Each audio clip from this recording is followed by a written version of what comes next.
السلام علیکم۔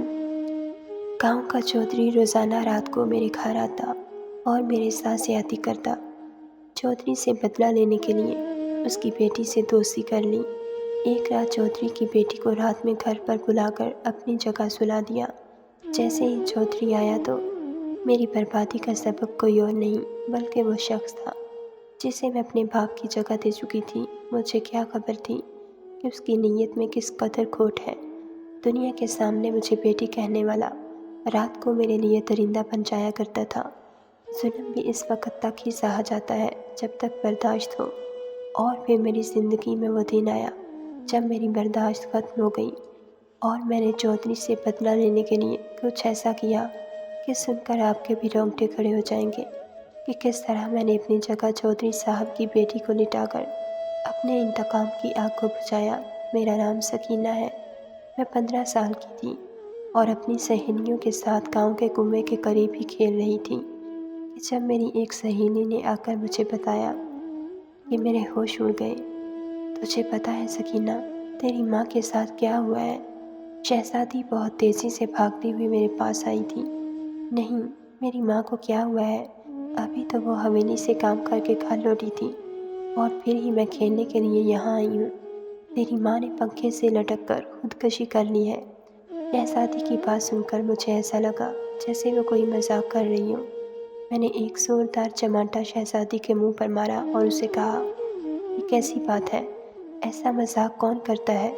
وہ روتے ہوئے کہنے لگی، میں سچ کہہ رہی ہوں سکینہ، تیری ماں اب اس دنیا میں نہیں رہی۔ میرے لیے یہ خبر کسی قیامت کی طرح تھی۔ میرے ابا کو گزرے 1 سال ہو چکا تھا اور اماں ہی میرے جینے کا واحد سہارا تھی۔ ابا کے انتقال کے بعد سے اماں گاؤں کے چودھری کی حویلی میں کام کرتی تھی اور اسی سے ہی ہمارے گھر کا گزارا ہوتا تھا۔ میں تیزی سے دوڑتی ہوئی اپنے گھر کی طرف بھاگی اور گھر میں داخل ہوتے ہی اندر کے منظر نے مجھے ہلا کر رکھ دیا۔ پاس پڑوس کی عورتیں اماں کے ارد گرد جمع تھیں اور اماں پنکھے سے جھول رہی تھیں۔ میری چیخیں گھر کی چھت کو پھاڑنے لگیں۔ نہ جانے کتنے ہی دن مجھے ہوش نہ رہا۔ اس نے اماں کو پنکھے سے اتارا اور کس طرح اماں کی تدفین ہوئی مجھے کچھ یاد نہیں تھا۔ اگر یاد تھا تو بس اتنا کہ اب میرا کوئی نہیں رہا تھا۔ گاؤں والے بہت ہی محبت کرنے والے اور مہربان تھے۔ روز کوئی نہ کوئی عورت میرے پاس چلی آتی اور مجھے زبردستی کھانا کھلاتی، میرا خیال رکھتی۔ میری سہیلی مجھے اپنے گھر لے جانے کی کوشش کرتی، لیکن میں اب گھر سے نکلنا ہی نہیں چاہتی تھی۔ میں بار بار یہی سوچتی کہ اگر میں اس دن کھیلنے کے لیے نہ جاتی تو شاید اماں کو خودکشی کرنے کا موقع ہی نہ ملتا۔ اب تک مجھے سمجھ نہیں آیا تھا کہ اماں نے اس طرح اچانک خودکشی کیوں کر لی تھی۔ ابا کی موت کے بعد جتنے دنوں اماں عدت میں تھیں، گاؤں کے چودھری نے ہمارا بہت خیال رکھا تھا اور اس کے بعد اماں کو اپنی حویلی میں کام بھی دے دیا تھا۔ گھر کا گزارا بہت ہی آسانی کے ساتھ ہونے لگا تھا۔ چودھری صاحب بہت ہی نیک انسان تھے۔ وہ ہمارا بہت خیال رکھتے تھے۔ اماں بھی حویلی میں کام کر کے بہت خوش تھیں، لیکن پچھلے کچھ عرصے سے اماں ہر رات تکیے پر لیٹتے ہی آنسو بہانے لگتیں اور ابا کو یاد کرتی رہتیں۔ میرا اور اماں کا کمرہ الگ الگ تھا، لیکن ابا کے انتقال کے بعد سے ہم دونوں ساس ہونے لگے تھے۔ مگر کچھ عرصے سے تھوڑی ہی دیر میں اماں مجھے ڈانٹ کر میرے کمرے میں بھیج دیا کرتیں اور خود اپنے کمرے میں بند ہو جاتیں۔ میں اماں کے ساتھ سونا چاہتی تھی، لیکن اماں نے صاف انکار کر دیا تھا کہ وہ رات کو اکیلے ہی سوئیں گی۔ اماں کے چہرے پر ہر وقت ایسا دکھ نظر آتا کہ میں پریشان ہو جاتی۔ ابا کے مرنے کے بعد تو اماں کافی حد تک سنبھل گئی تھیں اور میرے ساتھ خوشی خوشی اپنی زندگی گزار رہی تھیں، لیکن نہ جانے اچانک ہی اماں کو کیا ہو گیا تھا۔ ہر گزرتے دن کے ساتھ اماں کا چہرہ پیلا پڑتا جا رہا تھا۔ چودھری صاحب کی عنایتیں ہم پر پہلے سے بھی کئی گنا زیادہ بڑھ چکی تھیں، لیکن اماں بالکل بھی خوش نہیں تھیں۔ کبھی کبھی تو میں اماں کو کہتی کہ تم بہت ہی ناشکری ہو، کسی چیز کی کوئی کمی نہیں، لیکن تم ہر وقت ابا کو یاد کر کے آنسو بہاتی رہتی ہو۔ میری بات سن کر اماں خاموش ہو جایا کرتی تھیں۔ نہ جانے اماں کے دل میں ایسا کیا تھا کہ اماں نے خاموشی سے خود کو موت کے حوالے کر دیا اور مجھے پیچھے تنہا چھوڑ گئی تھی۔ کاش اماں مجھ سے اپنا دکھ بانٹتی تو اماں کا دل ہلکا ہو جاتا۔ اماں کے انتقال کو 20 دن گزر گئے تھے۔ ان 20 دنوں میں چودھری صاحب نے روزانہ ہی ہمارے گھر کا چکر لگایا تھا اور میرے سر پر دست شفقت بھی رکھا تھا۔ چودھری صاحب اماں کی بہت زیادہ تعریف کیا کرتے کہ اماں بہت ہی محنتی اور نیک تھیں اور بہت ایمانداری سے کام کرتی تھیں، لیکن شاید ابا کی موت کا صدمہ اماں سے برداشت نہ ہوا تھا۔ چودھری صاحب نے ہر طرح سے میرا خیال رکھا اور پھر ایک دن جب چودھری صاحب مجھ سے ملنے کے لیے آئے تو کہنے لگے، سکینہ، کب تک اپنی ماں کے غم میں یوں گھر میں بیٹھی رہے گی؟ تیری ماں بھی تجھے ایسے دیکھ کر دکھی ہوتی ہوگی۔ بہتر یہ ہے کہ اب اپنی ماں کے بغیر جینا سیکھ لیں۔ چودھری کی بات سن کر میری آنکھوں میں آنسو آنے لگے۔ میں اکیلے کیسے جی سکتی تھی؟ میرے پاس تو زندگی گزارنے کی بھی کوئی وجہ نہیں تھی۔ چودھری صاحب کہنے لگے کہ تیری اماں کی جگہ اب تک حویلی میں خالی پڑی ہے، اگر تو وہاں کام کرنا چاہے تو آ جا، میں تجھے ملازمہ رکھ لوں گا، تیرا دن بھی گزر جایا کرے گا اور 4 پیسے بھی ہاتھ آ جائیں گے۔ چودھری صاحب کی محبت اور شفقت دیکھ کر میں انکار نہ کر سکی اور میں نے حامی بھر لی۔ پچھلے کئی دن سے میں نے حویلی میں اماں کی جگہ سنبھال لی تھی، لیکن شام کا اندھیرا ہونے سے پہلے ہی میں گھر لوٹ آیا کرتی تھی۔ گاؤں میں یوں بھی عشاء کے بعد پوری طرح اندھیرا ہو جاتا تھا اور کوئی اپنے گھر سے باہر نہیں نکلتا تھا۔ چودھری صاحب کی حویلی میں کام کرتے ہوئے مجھے 4 دن ہی گزرے تھے کہ ایک رات چودھری صاحب عشاء کی نماز کے بعد میرے گھر آئے۔ ان کے ہاتھ میں کچھ تھیلیاں تھیں۔ میں نے انہیں اندر بلا لیا۔ وہ میرے کمرے میں ہی میرے سامنے چارپائی پر بیٹھ گئے اور تھیلیاں کھولیں تو اس میں سے گرم گرم کھانا نکلا۔ کہنے لگے، تو بہت ہی کمزور ہوتی جا رہی ہے، اپنا خیال نہیں رکھتی، اسی لیے میں تیرے لیے رات کا کھانا لے آیا ہوں۔ چودھری صاحب کی محبت دیکھ کر میں بہت خوش ہوئی۔ میں ان کے چہرے میں اپنے ابا کے عکس کو ڈھونڈنے لگی تھی۔ وہ میرے ابا کی ہی عمر کے تھے۔ میں سوچ رہی تھی کہ اگر ابا زندہ ہوتے تو وہ بھی میرا اسی طرح خیال رکھتے۔ چودھری صاحب مجھے کھانا دے کر چلے گئے اور میں نے سکون سے وہ کھانا کھایا اور آرام سے سو گئی۔ میں دل ہی دل میں چودھری صاحب کے اخلاق سے بہت مرعوب ہو چکی تھی۔ اب مجھے سمجھ آیا تھا کہ گاؤں کے لوگ کیوں چودھری صاحب کی اتنی عزت کرتے تھے۔ چودھری کی حویلی بہت ہی بڑی اور خوبصورت تھی۔ میں اندر جاتی تو حویلی کی دیواروں کے سحر میں کھو جاتی۔ چودھری صاحب کی بیوی کسی عارضے میں مبتلا تھی اور وہ بستر پر پڑی ہوئی تھی۔ چودھری ہی حویلی کے اندر کے انتظامات سنبھالتے تھے۔ ان کی بیٹی سدرا 13 سال کی تھی، لیکن اس کی ذہنی حالت کچھ ٹھیک نہیں تھی۔ 13 سال کی عمر میں بھی وہ بچوں کی طرح حرکتیں کرتی اور یہاں سے وہاں اچھلتی کودتی پھرتی تھی۔ چودھری صاحب نے مجھے سدرا کی دیکھ بھال پر مامور کر دیا تھا۔ مجھے بس سارا دن اس کے ساتھ وقت گزارنا ہوتا اور اس کا خیال رکھنا پڑتا۔ میرے لیے یہ کام بہت ہی آسان تھا۔ میں بھی سارا وقت اس کے ساتھ کھیلتی رہتی۔ میری اس سے بہت اچھی دوستی ہو گئی تھی۔ چودھری صاحب اپنی بیٹی سے بہت محبت کرتے تھے۔ آتے جاتے وہ ایک نظر سدرا پر ڈالتے اور اس کے سر پر ہاتھ رکھ کر دعائیں دیتے۔ ان دونوں کے درمیان کی محبت کو دیکھ کر مجھے بھی اپنے باپ کی بہت یاد آتی۔ چودھری صاحب سدرا کے ساتھ ساتھ میرے گالوں کو بھی چومتے تو مجھے خوشی کا احساس ہوتا۔ چودھری مجھے بہت زیادہ معاوضہ دینے کے ساتھ ساتھ میرے گھر کا راشن بھی دلوا دیا کرتے تھے اور میری ساری ضرورتوں کا انتظام بھی خود ہی کیا کرتے تھے۔ چودھری ہر رات باقاعدگی سے میرے گھر کھانا لانے لگے تھے۔ کئی دفعہ میں نے انہیں منع کیا، لیکن وہ کہتے کہ تم بالکل اپنی ماں جیسی ہو، تمہاری ماں بھی مجھے اسی طرح روکا کرتی تھی، لیکن مجھے تم لوگوں کی مدد کر کے خوشی ہوتی ہے۔